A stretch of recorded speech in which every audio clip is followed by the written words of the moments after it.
What's up, Juventini? Welcome back to the channel dedicated to the one and only old lady. It's the AJC. Alberto. I got Omer with me. We've got a big one today, and that is, of course, Milan, Juventus, and a bunch going on in the news in the international break. That's normal. We'll tackle some of these storylines and everything, but the big one today is this matchup. And, of course, as expected, there's a little bit of news heading into it too, and a little bit of a shakeup, and it could be a major one going on with what Motta's got to make do with. But we're gonna tackle it all together right now. I got Omer with me. How are you doing, brother? Hey Alberto, good morning to you, and good afternoon for me, good morning or whatever you got going, everyone in the chat. Yeah, Juve Milan, always an exciting one. Always an exciting one, and we've got we're gonna have to make do. We knew we were gonna have to make do with what went down on international break. More injuries coming Juve's way. Vlahović, one of them, after some choice words from Dusan Vlahović. We are saying what's up to everybody in the chat as they drop in and make their way in. We got Pino in there, Dragons 8, Forza Juve, Giratila 70, Tula Cavalier, Gatti at the 9 today. Well, sadly, we're thin at the back as well, so we can't try that one. But we will be trying something out today, and we're going to tackle it all, okay? But going back to Vlahović, man, those words over international break really, it was always going to be a bad look for the guy, but I don't think it was that intentional. I think he was speaking more to a little bit of a change with Serbia and everything, but naturally, it probably was a little bit applied to the club football as well. I didn't think it was that big a deal, but Motta actually addressed it. So that would make it somewhat of a big deal because he actually addressed it in his presser yesterday. However, I actually like what he did with it, and I'll talk about that in a second. But Omer, what did you think when you heard those words from Vlahović and you heard him saying, speaking to playing with Serbia and being free of defensive duties and able to be fresh in front of goal? Yeah, maybe that's why Serbia don't look too good on the pitch, to be honest. But the words, like my immediate thought was, I'm sure it's like out of context. Like, is it exactly how he said it with the tone? I haven't seen the interview. I still think it's a bit an over exaggeration because it's a weird choice of words. Like the saying about your team, your coach that you're currently playing at, and you have to go back there. If you would have said something like that during the summer, yeah, maybe. But now, seems weird. I don't know. I didn't think he put in a lot of thought into it in general. Just it was asked what's different, and he just said what's different without any stabs at Mota or anything. Yeah. So I thought media was making a big deal out of it for kind of nothing, like, really taking it a little bit to the next level. However, Motta actually addressed it in the presser ahead of this game against Milan, and he was asked about it, and he's like, yeah, I spoke to him about it, which would imply he took exception to it. And he said, like, we had a discussion, we both agree Hmm. on what is required at Juventus, and that is we run, we defend, we attack all together as a team. And what I loved about what Motta did was he actually went the extra step and applied it to everybody and said, all my players know the requirements. It's an obligation, not an option. I loved that. So he did create separation from just Dusan and actually applied it to the entire squad. And I love that he took that opportunity to say, guys, if you want to be a Juve, this is the way it is. And I actually did appreciate that. What do you think about Mota's response to the question specifically about Dusan? I do appreciate it. Yeah, that's what we expect. That's what we were crying out for, to say the least. In the past few seasons, it didn't seem like everyone is putting in 150% every match. So I'm glad Mota got that figured out, and that's the motto of the team and everyone who joins.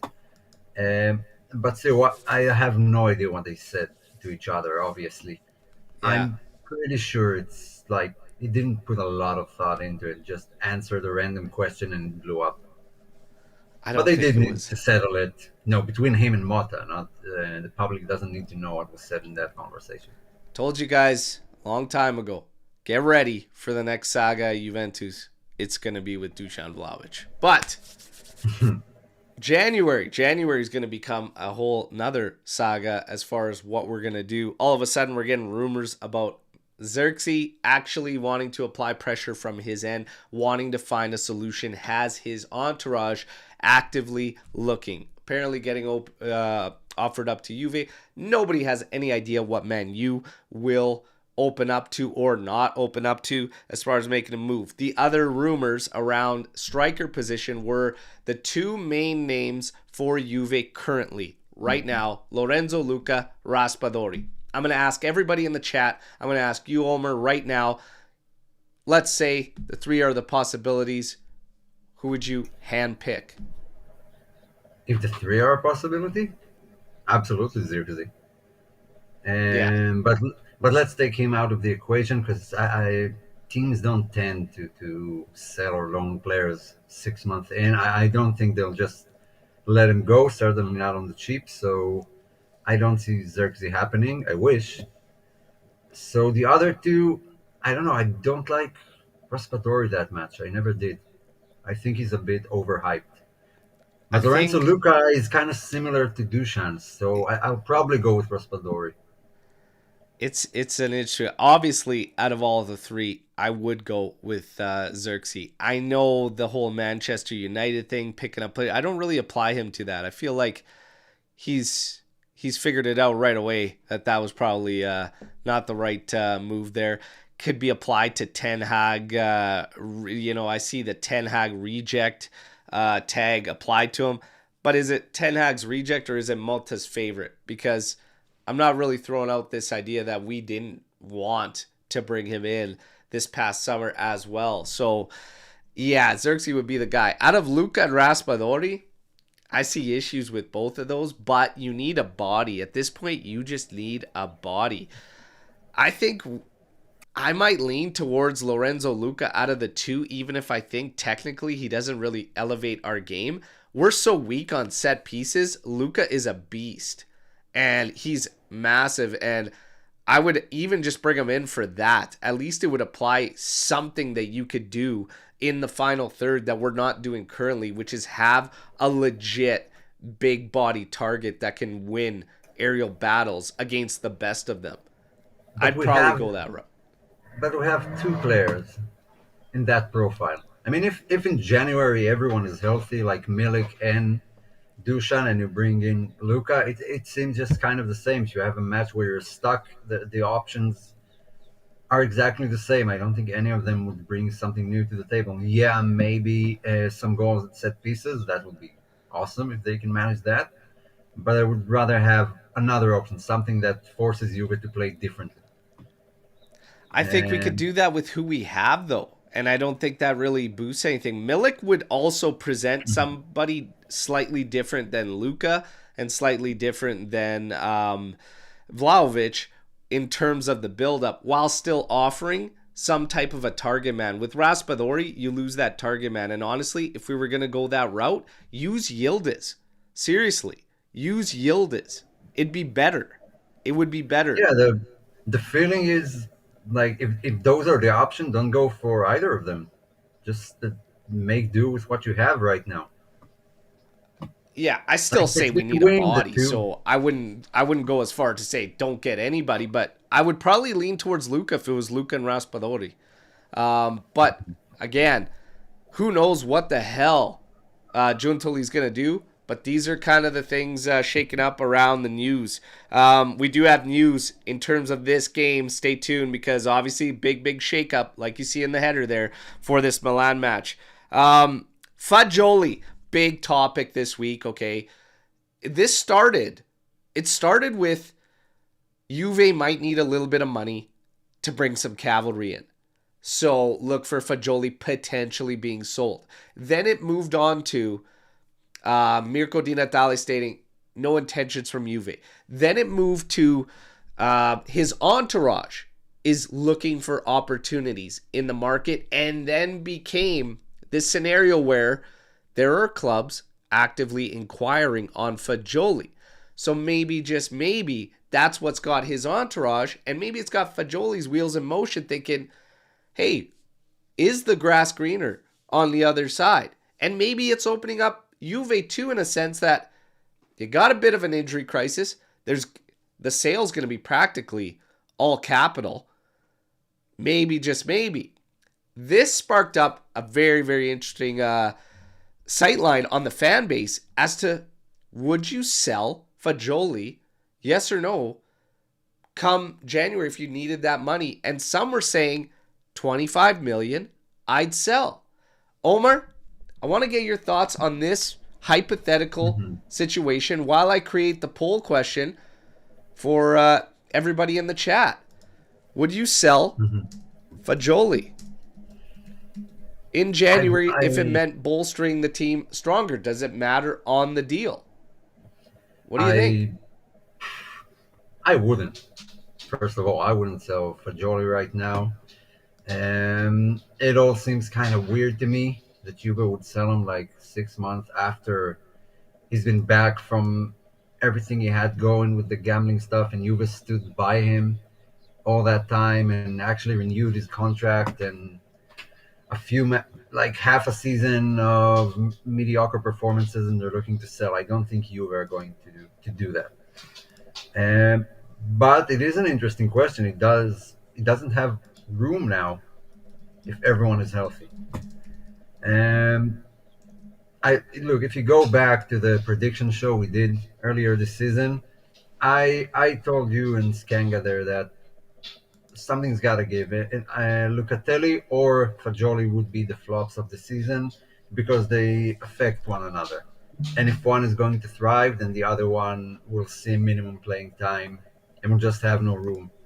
And that's what we're kind of seeing right now. Luca is killing it, and Fagioli is the ultimate replacement for him, but there's no need to replace him right now.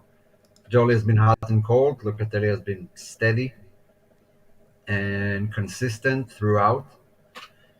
So yeah, Fagioli would probably be the one to pay the price, as it seems right now, but I don't think you are looking to sell him in any way, especially not mid-season.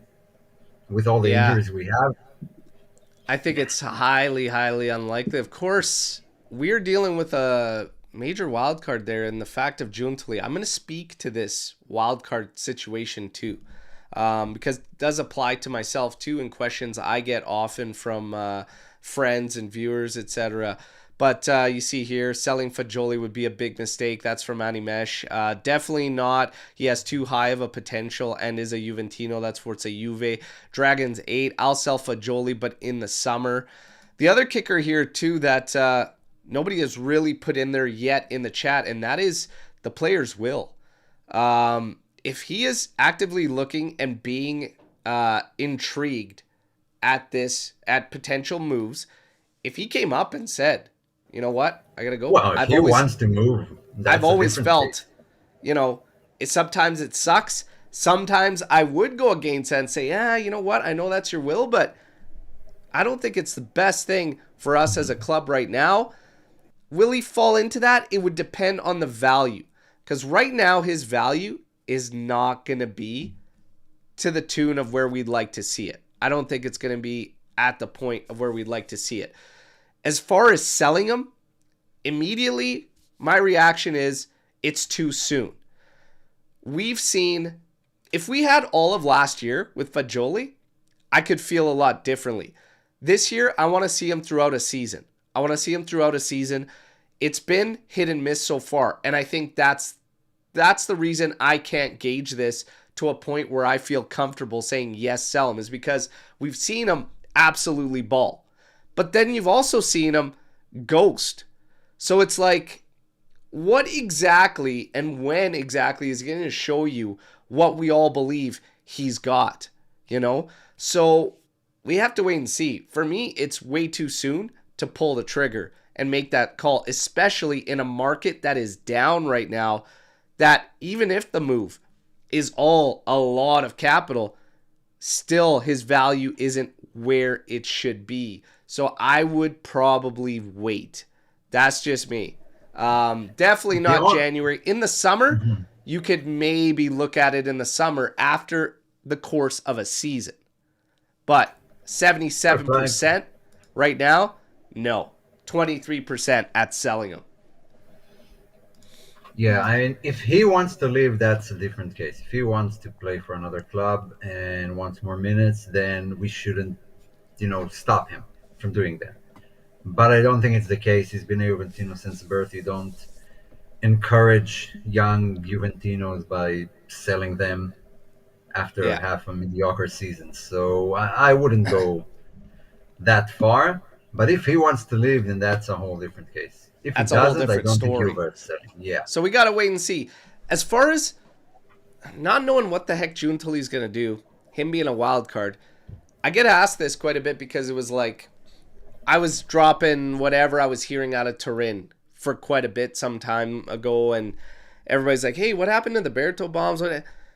It's completely shifted. I kind of stated this on one of the daily update videos. If a lot of you didn't catch it, it's basically this is what I've got. My sources, the people I talked to at Turin, it's completely changed, they said. It is so difficult for them to get information the way they used to.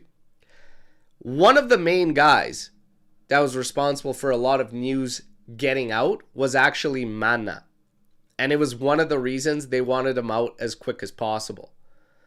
Manna was responsible for that. So we did do that.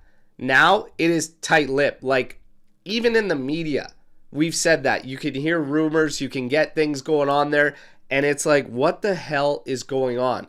So Giuntoli has got things like under a wrap. I don't believe a lot of the stuff you get out of media. We always say take it with a grain of salt, but there's definitely this Giuntoli effect of being a bit more of an unknown and a wild card. I don't think the media really even knows what, like, even some of these rumors as far as player links and stuff. I've got my doubts because he's kind of shut the door on a lot of that. So yeah, it's interesting to see. It's a bit of a wild card there. Let's see. But as far as Fagioli goes, we're all on the same page. We're all on the same page. And hang on a sec. As we're getting close to getting into this Milan game, everybody, we got Lex popping in here. Hello. There we go. Hi, how's it going? Hello. Hi, Omer. Hi, Alberto. What's up? Oh, hey, just rolling through some of the news. We just finished up on Fagioli rumors and everything. 76% say don't sell. I'm going to take it that you're going to be in that 76%, Lex. Real quick, your thoughts on the Fagioli rumors. And do you think now is too premature? Yes, I am part of that group. Definitely too early. I think that recency bias is playing a role in that. I think he's done a lot of good things for us so far, and I'd like to keep him at Juve. And also, hello to the chat. Hi, everyone that's here listening. There we go. Now we're going to wrap things up on the injury front. Oh, my God, the injury front. Do we have to? Berto, add me and you. Add me and you to the list. Let me recap. It's all shit. And now we can move on. Pilo Gellis AJC swag. Guys, great new designs, okay? The new Gobo swag out there. AJC icons with the new logo. And then the Chico. Check out the Chico collection, all right? Cool new designs. Thank you, Pilo, for your unwavering support, brother. Now, let's get into this. The injuries, obviously, Vlahović going down, nothing too serious, but he is in doubt also for Villa. We wait and see. That creates a shakeup today, which we will get to.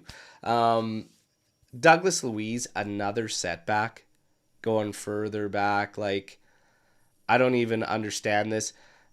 Nico Gonzalez. This started off as a minor injury, everybody, and it's gone further. And at this point, I hope none of our players get a nosebleed because I don't think J Medical can handle it. Seriously. What the hell is going on? Jay the Zebra must be the head of operations at J Medical. What are we doing that we can't get these guys back off? Like, he was rumored to have muscle fatigue, Douglas Luiz. You can't get a guy back from dead leg within 2 months? What the hell are we talking about here? And you know what? Koshik, I'm kind of with you. Stop buying from Fiorentina, for God's sakes. This is becoming an absolute joke. I've lost... Guys, I don't even know what to say. I don't even know what to say with the injuries anymore. And today, we were expected to see Weah up top. This guy suffered an injury. He's got a knock coming out of training, so he will be on the bench to start the game. So we've got a shakeup in the lineup. This guy has been good. He has been pulling his weight. He has been finding ways to contribute, but my God, he is made of glass.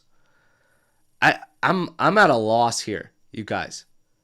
Like, I don't even know. I don't even know what to say anymore. We can't have nice things, can we? Like, My got all God. those shiny toys, and now they're just sitting in the attic. No one plays with them. Yeah, God. it sucks. It sucks. It's every season we have to deal with that, and it's always exaggerated. Like, if we had like 2.5 injuries, yeah, maybe it happens. We're playing Milan. Their only doubt is Pulisic, and they had the same amount of matches we had, and they have a full squad, and their players went to play with their international teams. Yeah, it's becoming funny. Like, all I can do is laugh whenever I see another injury. Shit. I just laugh. I have nothing to say anymore. Laugh and then immediate tears. Because this is crazy. Like, seriously. Douglas Luiz didn't have a registered injury dating back to 21-22. And he comes here and all of a sudden it's like, I don't know what's going on there. I question this whole physical issue or something like that, okay? Giratina asking if Simon Colonet is one of the big issues. I have no idea. But, like, taking a knock in training the day before your game against Milan, what exactly are you going through that close to a game? Yeah. That you've got your starters in jeopardy to even take knocks that could take them up. What are you doing? It's wild to me. It's wild to me. Let's try to look at it in a different angle. What are the positives from situations like this? Are there any? I'm going to be quite honest. Yeah. Weah up top wouldn't have been my solution anyways. It was Yildiz. No. It was Yildiz. We might as well get into this game, everybody, okay? You're looking at this from Juve's perspective right now. There is a big shakeup that we are uncertain or unclear as to if Mota is actually using Koopmeiners to lead the line or Weston McKennie. It could be either one of these guys, okay? As far as your lineup goes, Di Gregorio, Savona, Gatti, Kalulu, Cambiaso, all good. Locatelli, Thuram, they continue their thing, okay? Conceição, Yildiz, and then that's where the question marks lie. Is McKennie playing coming out of the midfield and Koopmeiners is leading the line? Or are they actually going with McKennie? We've seen both of these put out there. First question to both of you is, do you put Koopmeiners up there to lead the line, or do you use Weston McKennie to lead the line? Or do you say, what the hell are we doing?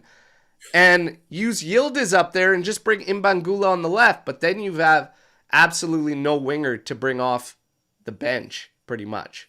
Other than Weah, who is hurt, that will be starting off the bench. What would you do? Lex, what's your preferred scenario in this circumstance? Oh, this is tough. I would say the Yildiz situation, I think not playing him at the 9 has to do with lack of winger depth, as well as the matchup that Mota's looking for. I think he might be looking for Yildiz to match up against that fullback on Milan. Is it Emerson who's playing there now? Yeah, either Emerson or Calabria, but So I think Emerson. he's looking for that Yildiz Emerson matchup, for a reason, which could be why. He's considering Koopmeiners and McKennie, two interesting choices. Do I think they could both be serviceable? Yeah, I think they could be. I think I would put in. Oh man, I don't know. I don't want to lose Coop in the mid. I know. Or That's McKennie. my big thing with it is you put him up leading the line, he's got to get the ball up to himself. Like it's going to But put a little too much the thing pressure on those is, guys back there. I don't think you will. That's the thing with it. Like if it's Koopmeiners there, he's going to play the Xerxes role. He's going to drop down and help in the build up. And in Motta's system, wingers thrive. It was Ndoye and Orsolini at Bologna. Our best players this season are Conceição, Yildiz, Wea. So I mean, having a nine like Dushan, who plays like Dushan, is not a necessity for Motta's system. If it is Koopmeiners there, he's going to drop down a lot. He's going to help in the build-up. He will be a false nine. Then I have no issues with McKennie roaming around and getting into the area instead. It's interesting, and you might be right. It might not matter where on paper you put McKennie or Koopmeiners, and it might just be this rotational thing because of how Koopmeiners actually plays. I just hope it works because this is a big one today. Look, it is interesting. I'm interested. See what Juve can pull up. Like if it was last season, I would have been scared. Just don't take a beating. Doesn't give us like a 4-0 win to Milan that they'll brag about. And now I'm not scared. I'm interested to see what Juve can pull up because this team has been fairly inconsistent, but exciting. Swarit brings up a good point. Cope scored a nice header for the Dutch. Actually, Yildiz scored a nice one for Turkey as well. Wea had scored a beauty for the States as well. So the nice thing is our guys are continuing their form and finding contributions. Chico Conceição, he's going to be big today. He is definitely going to be big. Animesh spotting it, saying that he will be one of the keys for Juve today, especially going up on our right side, which is Milan's left side, which is obviously the strong suit for them. Rafa Leao finding form recently for Milan as well. This is going to be interesting, but you've got question marks on both these sides for different reasons. Milan's hilarious almost. You know, you go from a loss to Napoli, a narrow win against Monza, destroying Madrid at the Bernabeu, to coming back and getting a draw against Cagliari in Serie A, 3-3 draw. It's like, what Milan will you get? So, major question marks there. What Milan are we going to see? For Juve, the question marks are, you spent the lead up to this game working with Wea up top. Did they actually work with this Koopmeiners setup? And how's that going to translate in a game? That's the nervous side in me speaking. Like, you spent the build up one way. That's why I'm infuriated that you would put your players in jeopardy training to a point where you could get a knock that takes one of your starters out that you had been building up with. It's wild to me, but nonetheless, here we are. That's the nerves of me speaking, but there's question marks for completely different reasons on both these teams. And both these teams still trying to somewhat get acclimated to their new coaches. So, what's going to give here? Are you more confident in knowing the Juve that you're going to expect to see today? Or are you more confident in a Milan that's going to be very, very tough to beat for Juve? Where are you at in this game right now, you guys? And let's start with Omer. It seems like Milan are...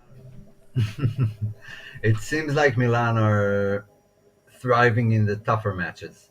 It's the smaller matches where they drop the ball most of the time. But they left on a, let's say, a high note to the international break, so they will be fired up. They have their full squad. I'm actually fine with Dushan not being there because they are strong in the air defensively, and I don't want Juve's game to start being just this crossing game. I'd rather they keep it on the ground. That's where both of their guys are kind of slower, and that's where we can do stuff. Their attack is just on paper it's fire. There are just matches where they don't arrive, and there are matches where they're killing it. And but Leao is always unexpected. Teo Hernandez going forward. That will be an interesting matchup on Sasao and Teo Hernandez. And their midfield, Rangers, I gotta say, I like him. He's a very good player, and they can dominate the midfield, and that's where the key would be. If Thuram and Locatelli can hold it up, then you are gonna have more than a few chances. Yeah, it'll be But interesting. all in Now, all, an Lex, interesting game. I'm not nervous. yeah, you know what? The funny thing is, I'm not really overly nervous, but I think a lot of that comes from the Jekyll and Hyde of Milan. But Yeah. Lex, your thoughts going into this one. Well, I wish Fonseca was still deciding to bench Leao and Teo. That's all I have to say.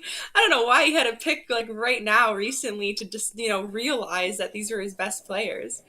Well, But he no, might. Omar, you make some great points. I agree with you. I'm not as nervous as I would have been last season, definitely.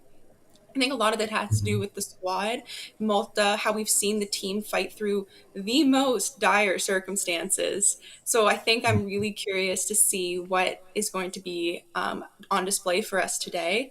I think that the striker question is super interesting because we have been talking about Dusan Vlahović for months, it feels like, and talking about his role as striker. Does he fit Malta's system? Do we need Dusan? Would we do better with a different profile? And I think that although it's not the best circumstances today, I think that perhaps maybe it'll give us a bit of a taste of what a different type of player does in that role. So I'm really interested to see that too, and maybe kind of show us just how much we do need Vlahovic, or maybe on the flip side, how much we'd prefer a different profile of striker, right? So I think that's going to be what I'm going to be really looking at today. And as for Milan, as you mentioned, it really depends who shows up. It really does. Yeah, it's gonna be one hell of a match. Hopefully we can pull through, find these 3 points. It won't be easy either way, but we just can't make it easy for them. What are going to be the keys to success for Juve? I mean, obviously we know about their left flank being the strong suit for them and where they like to drive everything creatively through. But they also still have Pulisic. However, I heard Pulisic was in doubt to be in this game. So that could be a little bit of a boost and another less player that you have to focus on and can maybe zone in on that left flank for them. I saw some fans nervous about Savona being back there with Chico Conceição against Teo and Leao. How do you feel about that matchup from Juve's end? Personally, I feel fine with it, to be honest, but where are you guys at with that matchup of Teo, Leao, Chico, Savona? And Lex, why don't you start? I like it. I think that the best way to hold back Teo and his attacking power is to force him to stay back more. And I mean, they've Yeah. always made jokes about Teo's ability to defend. So I think having to deal with Conceição is a job that no defender wants. You watch him play and you do not want to be defending that guy. So I think that that'll be a great way to match up against them. And I think Savona, if he can play a bit more conservatively, keep an eye on Leao, that would be great. So I'm actually, as you mentioned, Berto, totally okay with this matchup. Yeah. Um, Omer, let's get your thoughts on the matchup. Then I'll weigh in. I'm a bit nervous about it still. Savona is a young guy. Leao and Teo, I mean, he's going to be glued to that right back position. He's not going to join the attack. He's going to stay back there.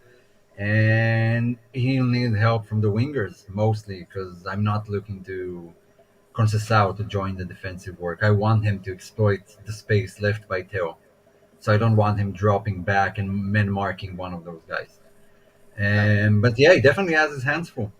I mean, Teo and Leao are one of the best in Europe, one of the best left sides in Europe. I feel question marks again.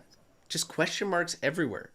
Savona has done very well in games. He's also had some rough goals. So are we going to see the shaky, nervy Savona? Or are we going to see the solid, composed Savona?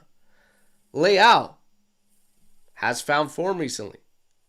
Is he going to drop off again? Is he going to be in the mood? What Leao are you going to get? with Teo Hernandez, Chico's going to fucking torch him. Let's be serious here. If you're going to ask Teo to be the one to mark him up 1v1, come on. Chico's going to cook. And Chico's going to be the strength to push that guy back, just like Lex said. Chico will be huge for us today. We need him to get into the zone right off the hop and push those guys back. Defensively, Teo being the guy to try and stop Chico, I love that matchup for us. I love that. Savona, we're gonna have to see the strong Savona, but Savona has put some good guys in his pocket this season too. Cavara was one of them. So hopefully he does enough. I'm not expecting a complete shutdown. Guys, when they're in form that are that good, they will still have their moments here and there. He's got to do just enough, and we do have to help him out of the midfield. Locatelli should be drifting in the pivot slightly more to the right to offer more support too. Allow Savona to just trap him on the flank. Don't give him cutbacks and stuff like that. Taram, leave him on the left side more, on the pivot side, and we go from there. Defensively, Milan can be very suspect. We've got to test them. Useless possession can't happen in this one. Got to go at him. But this is, I think everything you just described pushes Juve to the left side, where Cambiaso is, where he will be darting forward, where Yildiz is. And that's where I'm looking for Juve to create something. That's Milan's weak side. I was just going to say, with the way they push, you're right. They also like to drive. They like to push. They like to build off the left. So what happens naturally defensively, the right side will come over. That opens up Yildiz. And it could potentially unlock Cambiaso to drive from the left on counter-attacking scenarios. But Chico's going to be big, and we know. And the left side point is exactly why I believe Mota doesn't want to play Yildiz at the 9 this game. Exactly what we just figured out there. Yeah, and, in Bangula, we got to get him more minutes, a little bit more than what's been happening as of late, but I believe he'll get his run. But right now, this lineup, given the circumstances, I'm fine with it. I'm actually fine with it, and you can make sense of it. Omer did wonderfully in terms of Koopmeiners and McKennie, and Lex with a great point with Yildiz staying out there on the left. So, hey, just got to take care of business. We just got to take care of business. I would love nothing more than to give Milan one of these fat days, okay? But key stats, the ref, and then predictions, and then, of course, storm the barn. So let's get into it. Milan have only conceded 2 goals to Juve in the last 7 matches against us. Let's get at least 2 today. Okay? Let's get at least 2. That's today. when they had Kalulu, so now it shifted. Even with and he's going to have a little bit of extra motivation too today. Maybe Kalulu gets on the score sheet. Even with a win, Milan will have the lowest point tally after 12 games in 4 years for them. Okay? Talked about trying to get acclimated to a coach many of us thought was going to get fired already by now, but nonetheless, here he is. Juve have kept a clean sheet in 10 of their last 13 Serie A matches. And Juve has scored at least 2 goals in their last 4 Serie A matches. Undefeated in the last 20 in Serie A. I'll give you the official for today, and then we get to the predictions. It is Daniele Chiffi. 100 appearances in Serie A, 4.1 yellows per game, 24 red cards. That's 1 red card in every 4 games, and 26 PKs. That's 1 PK every 4 matches. Oh. All right. I fucking hate that guy. I know who it is. I absolutely hate him. No. Oh, no. Yeah, he has a punchable face every time he pulls out a card. You just want to give one of these right to the suck hole, right? So, listen, Daniele Chiffi's got... That's a high The like 1 in 4 games you're dishing out a red, 1 in 4 you're dishing out a PK. Okay, we could be in for one today. We could be, and yeah, Tuna right up. We are in for one today. This could be a very dramatic Milan Juve match. It's prediction time. You guys know the drill. Final score, 2 tiebreakers. Lex, do the honors and kick us off with yours. Ooh, final score and 2 tiebreakers. Oh my gosh. Okay. I'm going to go with what my gut tells me, which is 2-1 Juve. 2-1 Juve win. We're going to get a McKennie goal, and there's going to be a Locatelli yellow. Okay. All right. There you go. Very specific on the yellow card, too. I like it. Do you want to throw down a minute mark and make it really specific? Make it really specific. 63rd minute. 63rd? Okay.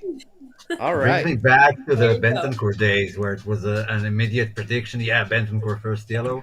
Yeah. Rabiot was on that for a bit, too. We were like, Rabiot yellow. Rabiot yellow. There, too.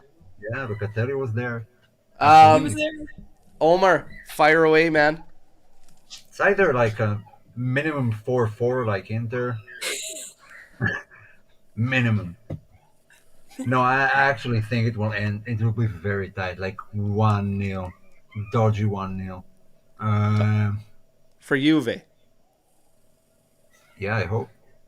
And who scores that goal? I said Koopmeiners wouldn't score until the Lecce match, last pot out, so he's out. I think McKennie gets one. Guys are both on the Big Mac. Okay. Oh, one more tiebreaker. No. Then I'm changing. No, I don't like McKennie. Conceição gets one. Chico. And what's your other tiebreaker?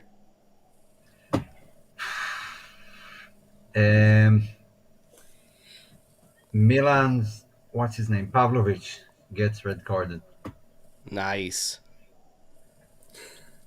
We were linked with that guy for quite some time, and I immediately said no after a major tournament. Watch him play. I was like, that's a hard no. Hard no on Vlahović. Hopefully we just torch the guy today. Justin's coming in here with a 2-2 draw. Could see this game ending in a draw. Abhishek 2-0. Juventus with Weah's goal. 2-1. We got Pilu. I'm going 4-2 Juve. Captain America for AC, and Chico Yildiz Kalulu. 2-1 Juve. A lot of 2-1s. We got a 2-0 here from Trim. What are we even talking about here? Milan stink. The Tonys spending way too much time together, okay? Turning into Skanga here with the everybody stinks thing. Easy. Either 3-3 draw or 3-2 win for Juve. Leao, Cope, Conceição, all to score. All right. Dragons 8, a 1-1. Forza Juve 2-1. Chico and Weston. Teo scoring for Milan. 2-0. Yeah. Luca and Chico. A Luca. All right. And now that he's informed, taking it to his old side. Oh, yeah.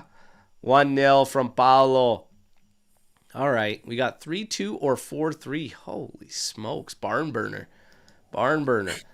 Kasha coming in with the 1-0. Some old habits die hard. Gortomuso. Same with roast beef. Teo own goal. Oh, yeah. I would like that. Okay. I'm going 2-1. It's going to be 2-1 for Juventus. And it's going to be tight. And I wouldn't be surprised seeing some ugly goals. Looking at the ref. Could play a part. I'm going to say Koopmeiners scores on a free kick. Okay? So I'm going to say Koopmeiners gets one on a free kick. And then I'm going to say we get one that comes off of a Chico setup. I don't know who's going to finish it, but Chico's going to set one up. So 2-1, and those are my tiebreakers. Cope on a free kick, and Chico setting one up. Yeah, a red. I would love a red for Milan, but this is going to be a fun watch. You guys, watch along in play today, okay? We're rocking the watch along, and it's a early start. 9 a.m. my time. That means we don't have much time after we finish up here. We'll have about an hour to kind of chill out, relax, and then right back to the action, all right? No, you didn't miss it. I don't think we're doing FC 25 today. I'm just giving you my straight up prediction. We're going back. We're going back. We're going to run it back. See if it brings us some magic. It might not. And then you can blame me. I'll go back to FC 25. Soiree. Storm the barn, everybody. Milan has the easiest 4 games remaining in the Champions League and plays one of the easiest teams this midweek. Do you think Juve's tricky trip to Villa Park can adversely affect the outcome of today's game? I would have said absolutely, but it doesn't seem like we have too many options either way. Like the same guys are probably going to play. I don't think we're going to see like any Rui or what's his name, Angele, get a start. Not today, not versus Villa. So everyone who's available just going to play. The only question marks are in midfield, like Fagioli and these guys, but the rest are pretty picking themselves up. Yeah, it's pretty straightforward for us. Like we're so thin. You look at the squad list. There's not much there. So I'm with you. I don't think it's going to play any part. Lex? Agreed. I think that might have been an important factor. Like we said, if we didn't have such a thin roster.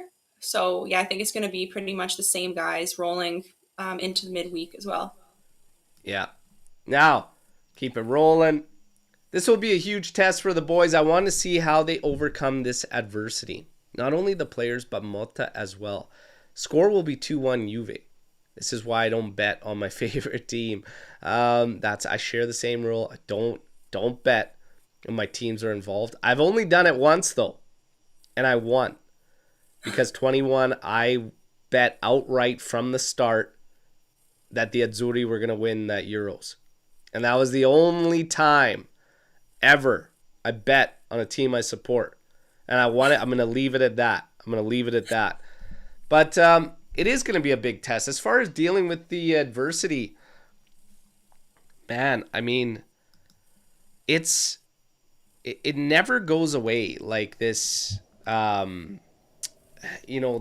microscope that you're under at Juve, the scrutiny, it never goes away.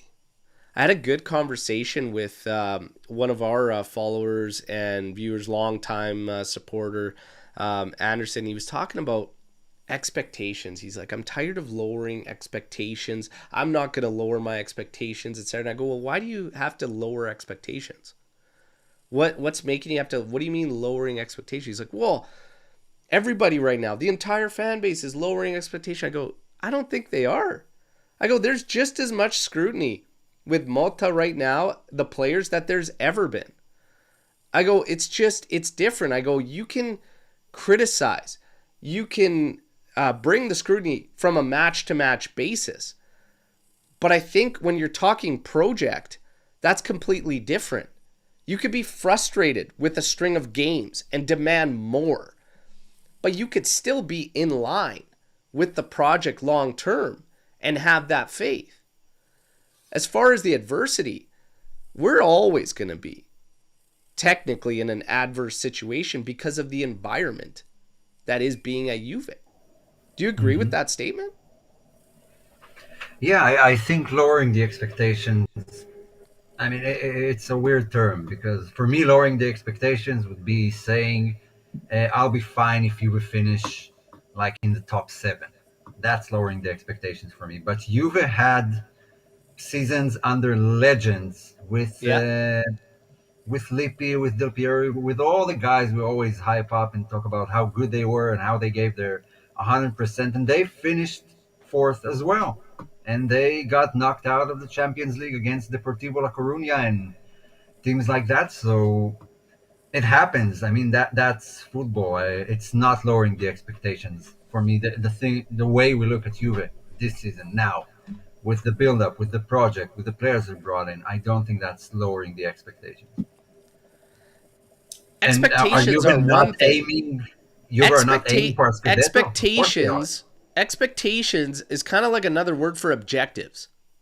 That's what it is. The aim can't be fourth place. It can't be fourth place. We know that. You're 2 points out of top right now. Your aim can't be fourth place. That's my point. The aim is not fourth place and should never be fourth place, even if it is a rebuild. But that doesn't mean if it happens, you blow the whole thing up. And that was the point I was trying to convey to Anderson there. Is like, you don't have to drop your expectations.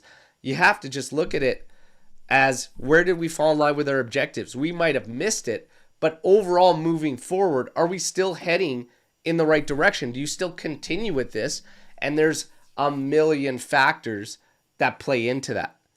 But the expectations for me this season were the same. You spent $163 million in the summer.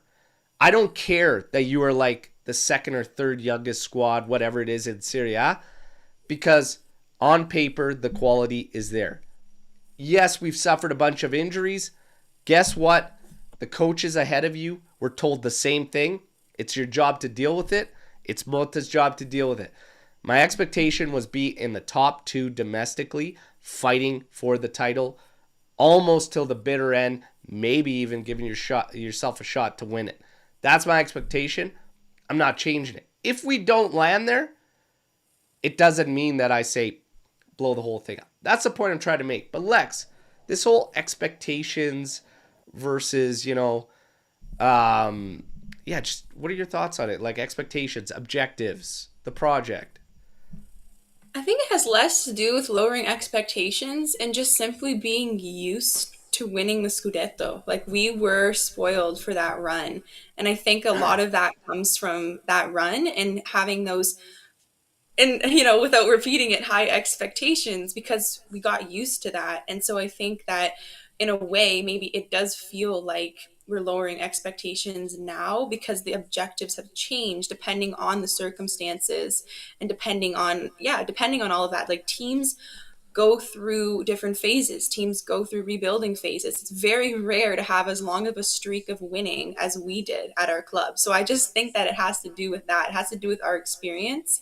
And Omer, you made a great point about looking back, like, historically, and looking at how some of those teams did, and some players and groups that have been spoken about and very highly, which they still should be, and just realizing that, hey, they had to go through all parts of the game as well. They had to experience those highs and those lows, and that's just what comes with being a football club.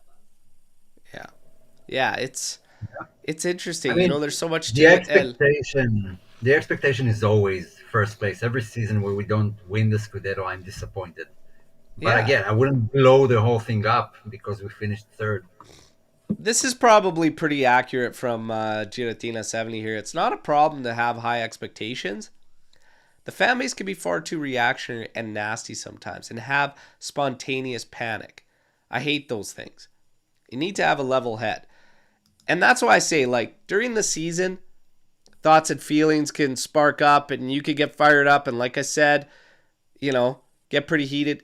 Does that change the overall outlook of the project? Not necessarily. And that's where the level head kind of plays in. But the expectations at Juve are always high. Always high.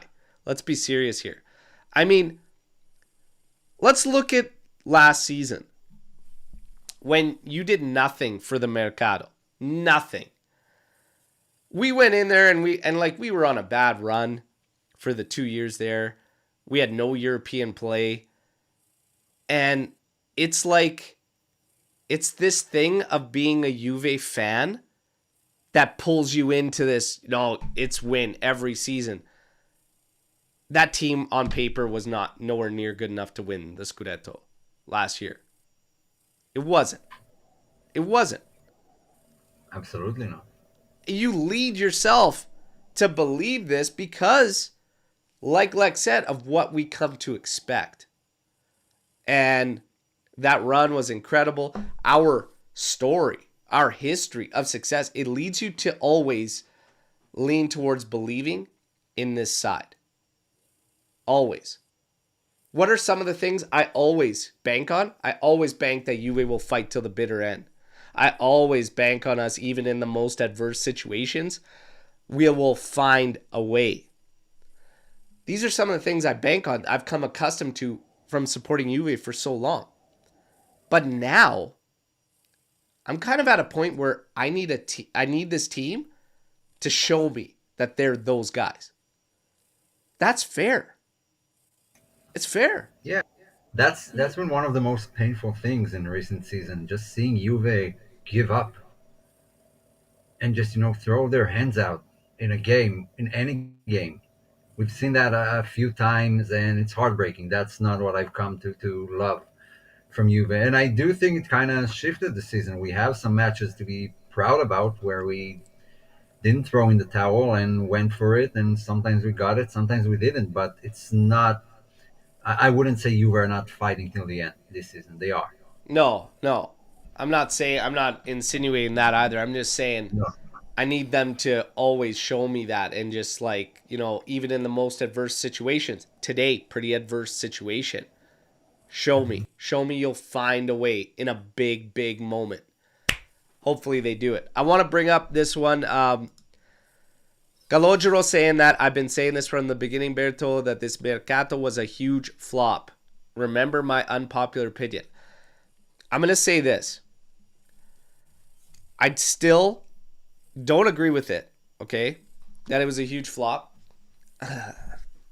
The Nico thing is terrible. Douglas Luiz, I have no idea what the hell's happening, but I still think the business has been solid.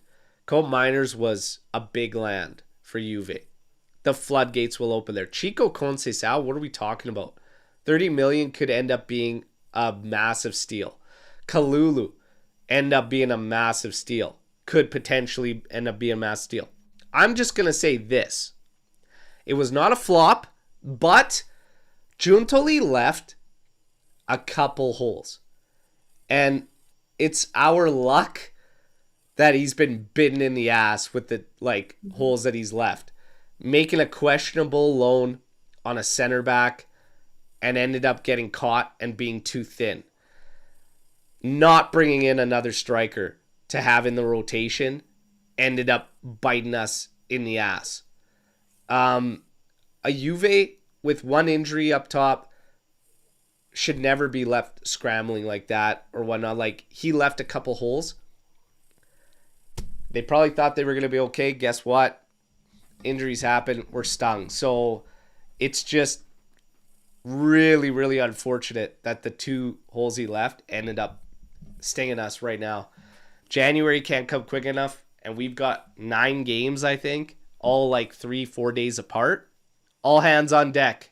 All hands on deck. Let's see. And that's an adverse situation too. We're 2 points out from top. And now you're makeshift, and you're just trying to get to that January window. Let's see. Curious why Juve didn't call up and get... I don't actually know. And even Malta in the presser said, we're going to get some young guys up and make do to get through. So I can't really answer that one as to why. It's a little bit bizarre. Maybe injured. Who was... probably wouldn't surprise me. Who are the top 3 best players in the team? Personally, 1 Bremer, 2 Koopmeiners, 3 Di Gregorio. Okay, so who are your personal 3 best? Omer. Number 1 is Bremer, hands down. It's not even close. This season, I think we can add right now Kalulu and one between Coop and Lucatelli. I think I'll go with Lucatelli just because I think he's played more and he's been very consistent. The other ones started sorry. Cambiaso. Bremer, Cambiaso, Kalulu. Those are the best players of the team right now. Okay. Mine are Bremer, Cambiaso, Conceição. Those are my 3. Conceição is absolutely massive to this team. Without him, I think your creation goes down tremendously. Lex, Bremer, Yildiz, Cambiaso. there you go. There you go. All got a little bit of a different twist there. I like that. I like that. I like when the answers differentiate there. And we've got Bremer, Yildiz, Cambiaso. Bremer, Cambiaso, Kalulu. Bremer, Chico, Cambiaso. Cambiaso, Yildiz, and Chico. There you go. There you go. Yeah, Bremer's, that was just a huge, huge loss. I had this discussion with Lou, who's going to be joining me for the post-match tomorrow. Supposed to be on the post-match pod.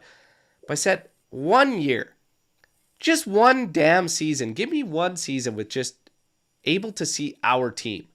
You know, some minor injuries here and there. But, like, I just want to see one season where we don't have a major, you know, loss for a massive amount. Like, just give me that.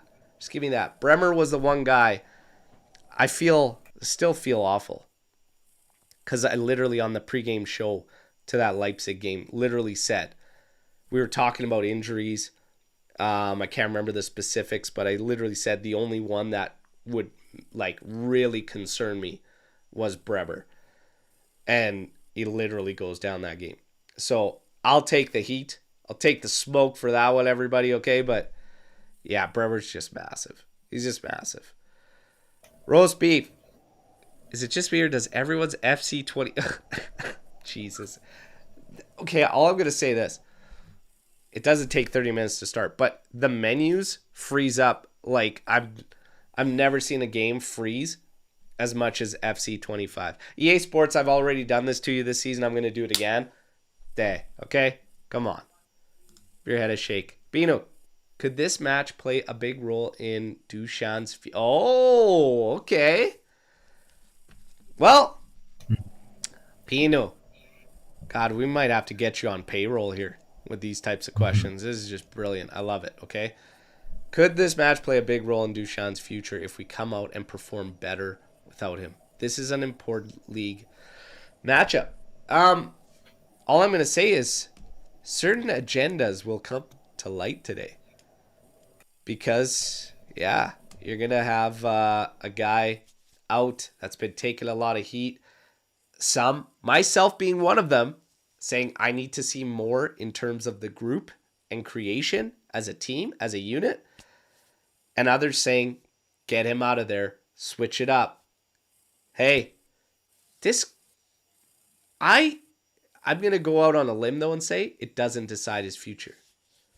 I'm going to say his future's already decided. It's not at Juve. But Lex, I'll give you more on that, everybody. But Lex, does this matchup have a big key in Dušan's future for you? Yes, and you know what? Not really. I don't think so. Not on his future. I do agree with Alberto completely that it's going to be giving way to a lot of different agendas. I think people would be able to finally have a game where he's not in the lineup because, as far as I know, he's always been in the lineup. Is that correct? More or less? Okay. So I think that would be super interesting. I don't think it plays a role in his future is because realistically, it's still a short-term change. I think we need either McKennie or Coop in the midfield regardless. So I don't think they're going to be taking his role at the 9, but I do think that it'll probably provide us with a little bit of perspective on what it's like to play a different type of player there, as I mentioned earlier. Yeah. And Omer, your thoughts? No, I don't think management makes decisions based off one games, no matter what the game is. I don't think will affect his future. I believe that what you said was correct, that his future is kind of already decided. I don't know to what direction. Is he gone or is he staying or Juventus banking on him? But I do think it's already decided. I'll go out on a limb and say come summer, Dušan hits the market. It won't be January. In the summer, they will push to sell. And I think the entire time, Juve's been, I think Giuntoli's been putting out to the public and putting out to the media that they want to continue with Dušan. I think there's been a lot of protection in terms of how they speak too. And maybe you can go back to even the presser with Mota yesterday and how he kind of shifted the question around Duchan and made it team oriented and everything. I love the way he handled and everything, but I think to some degree there's a bit of a babying there, and that's because they know they need him to lower that salary because that's going to help them sell him as well, because it's a difficult sale with his salary of where it is. So even if Juve's intentions are to move him, they need him to lower that salary, or they're going to take a hit on the sale price in order to make it work. Like, something's going to have to give. But I'm saying right now, come summer, he's shopped and he's the next Chiesa Saga.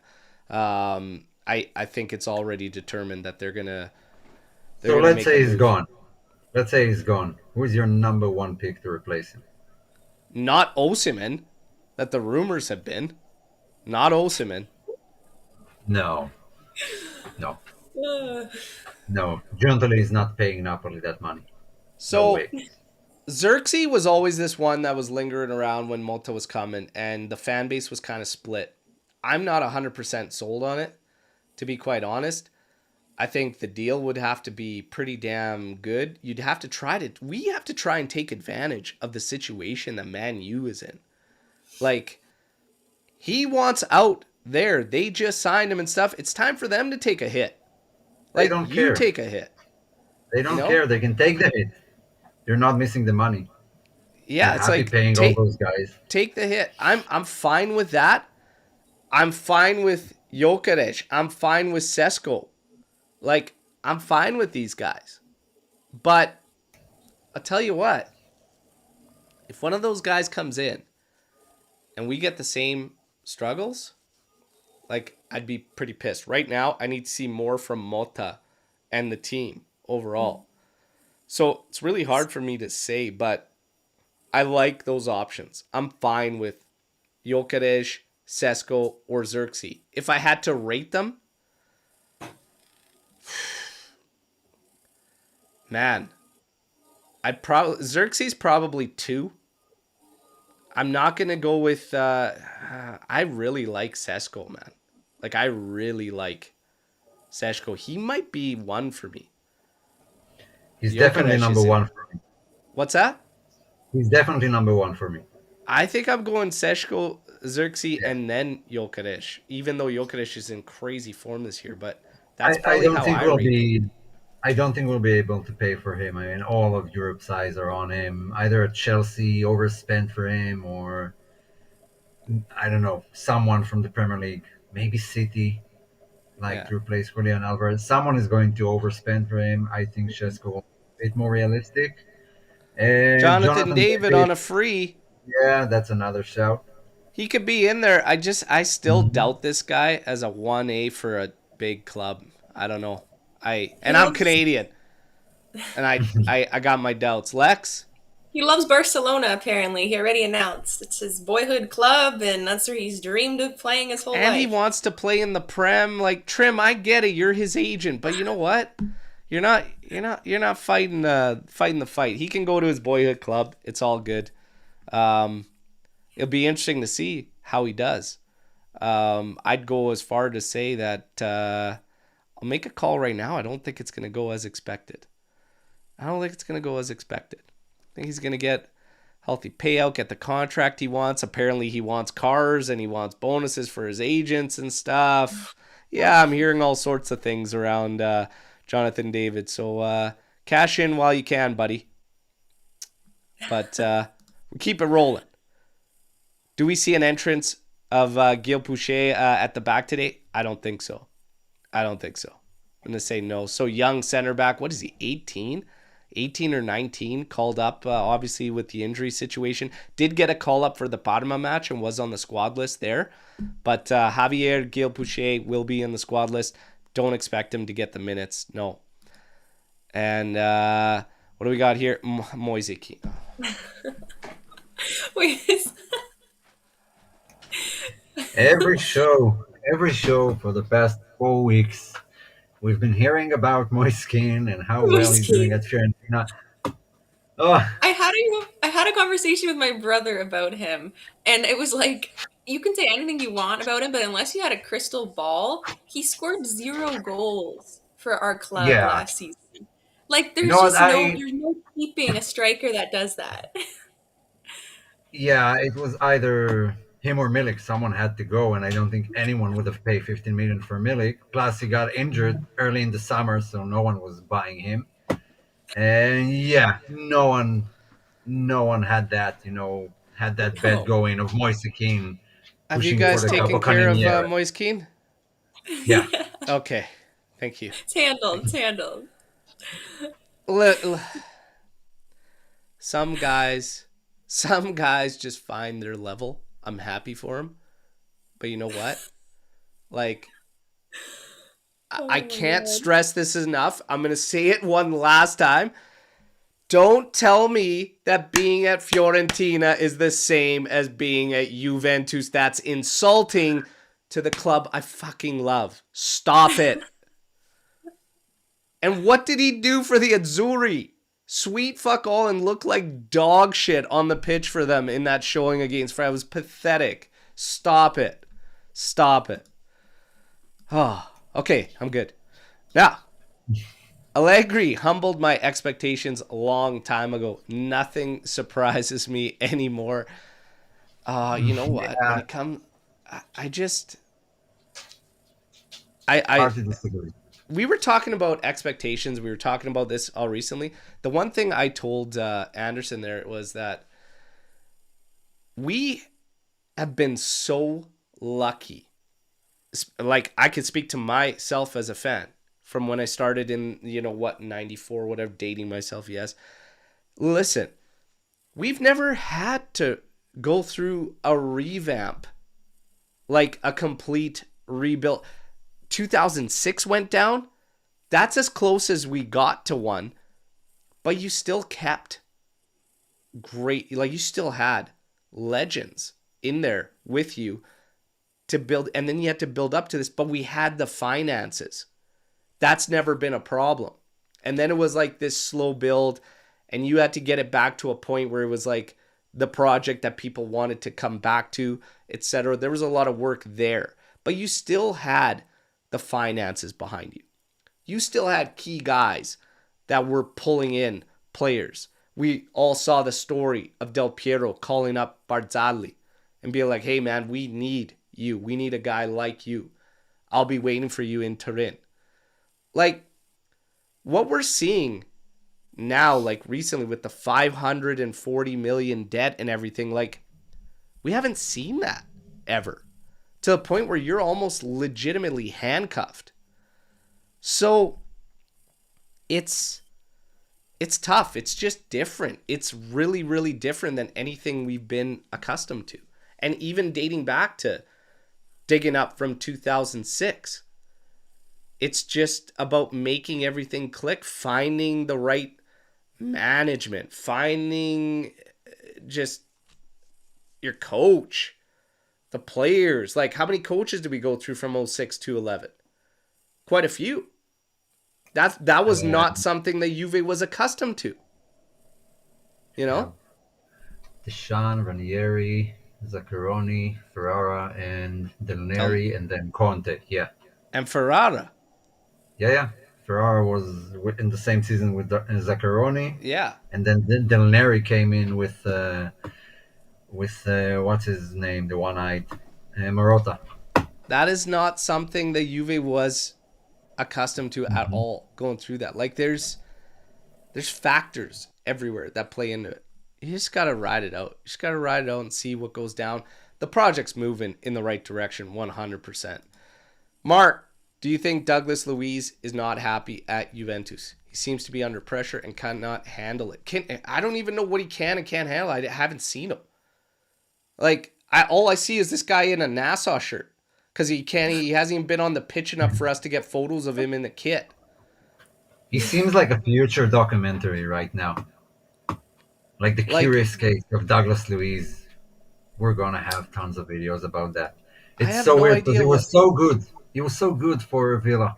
He was for 2 years. He was solid, like so good, a baller. I don't know what the hell's gone on. But I mean, do I think he's unhappy? I would have to assume he's unhappy with how things are going. I mean, it's embarrassing. How's This Alicia is doing, Lex?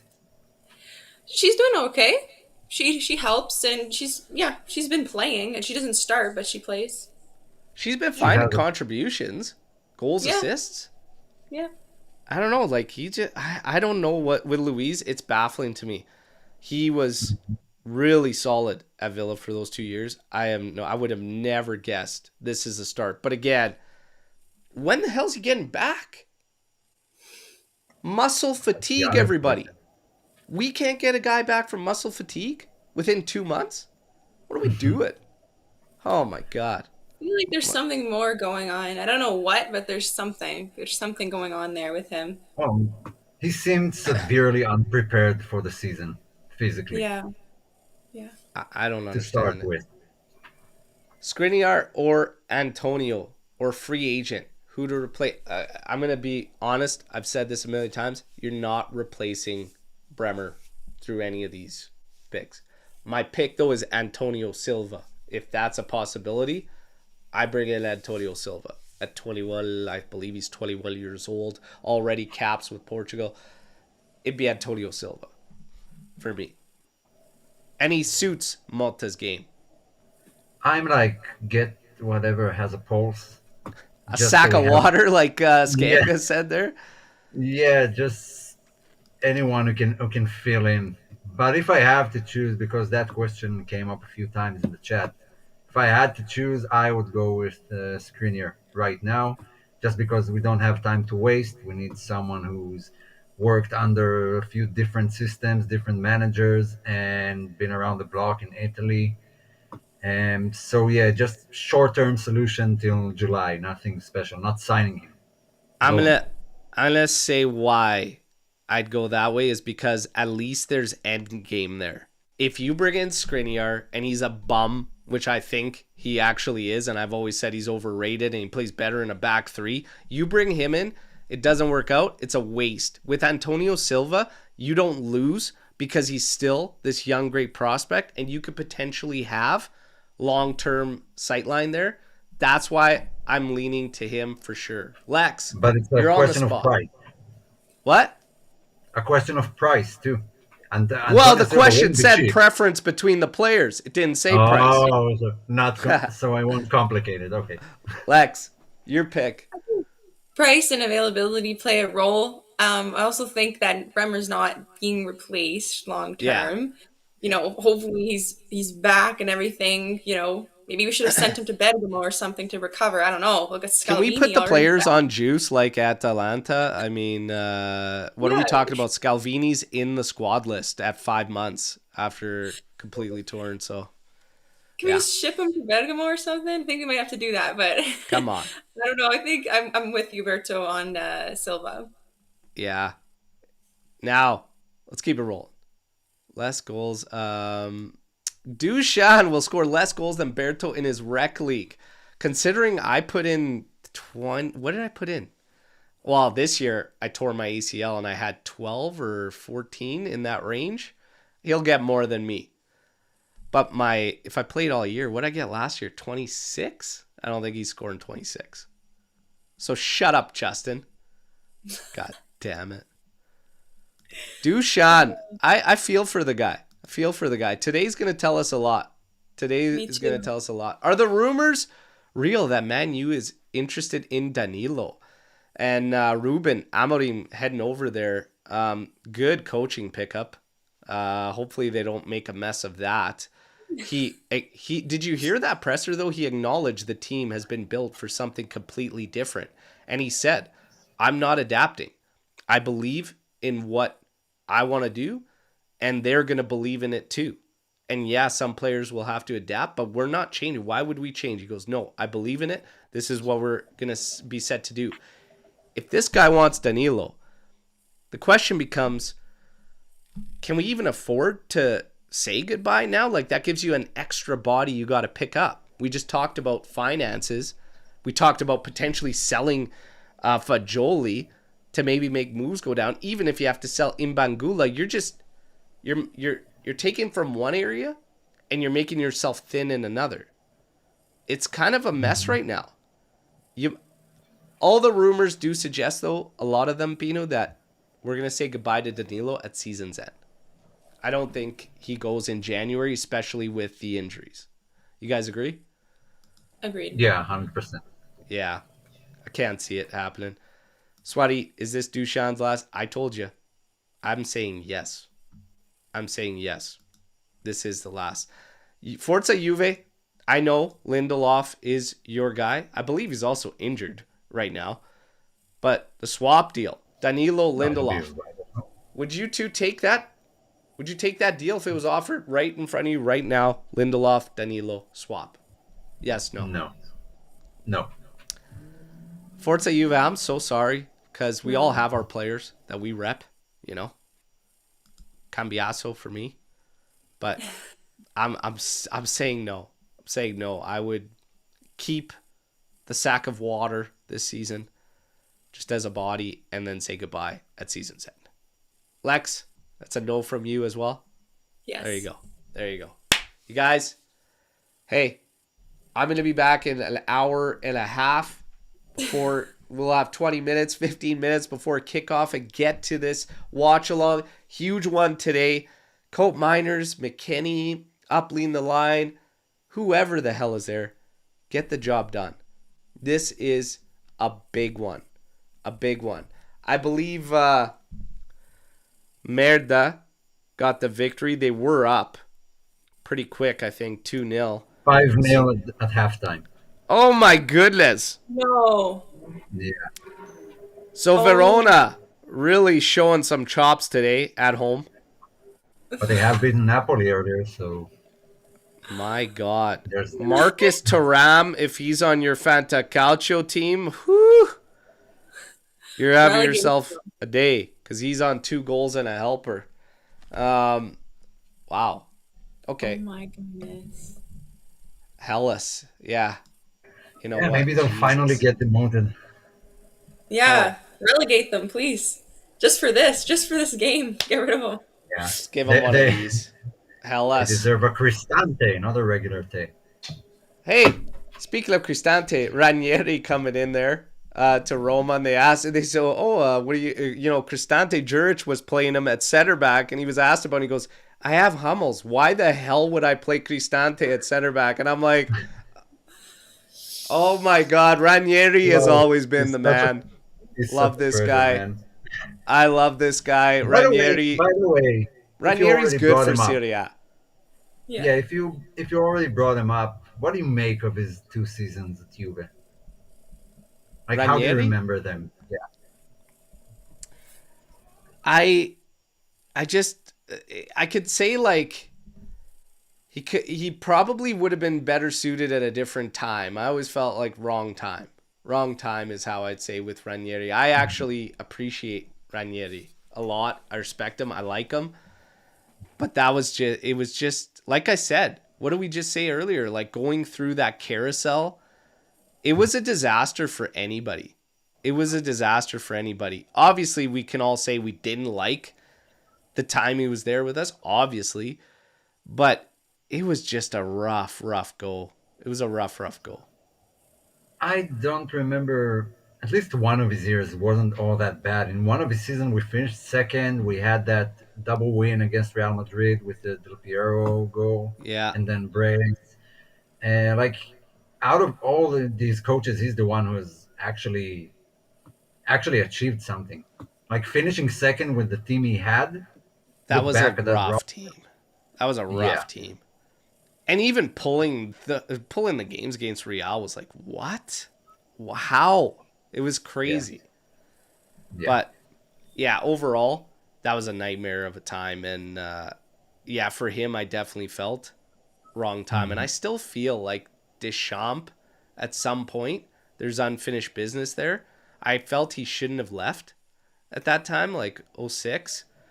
But, everybody nowadays will be like, oh, no, not Deschamps ball. It's not sexy. It's not whatever. But I'm still saying it. Deschamps has got unfinished business at Juve. But maybe Monta's the guy long term. Maybe we get a another run. Maybe we get 9-10 years. Maybe we get a decade of dominance under Motta. Who knows? Who knows, everybody, okay? But we'll see. Today, Motta is calling upon Big Mac. Koopmeiners. Remember what Koopmeiners said. And I told him, you talk the talk, but now you got to walk the walk. He said, I haven't been physically my best, so I haven't shown all of my qualities yet. But he said, getting better physically, and then you'll see them all. God damn it. You got me hyped up, Koopmeiners. Today, you better show it. You better show it today. Otherwise, everybody in the chat tomorrow's coming with the heat for you. Cope, you stuck your neck out. Let's go. Let's go. Omer, Lex, been an absolute pleasure. Everybody in the live chat. Hey, get ready for this game. We'll see you back here in like an hour and 20 minutes. And hopefully give Milan one of these. Till then, fino alla fine. Forza Juve. Go do whatever you do for pregame ritual, okay? Get the lucky kits on. Do whatever you got to do. Have an espresso. Have 5. Do what you got to do. Let's go. We got to take it to Milan today, okay? Let's go.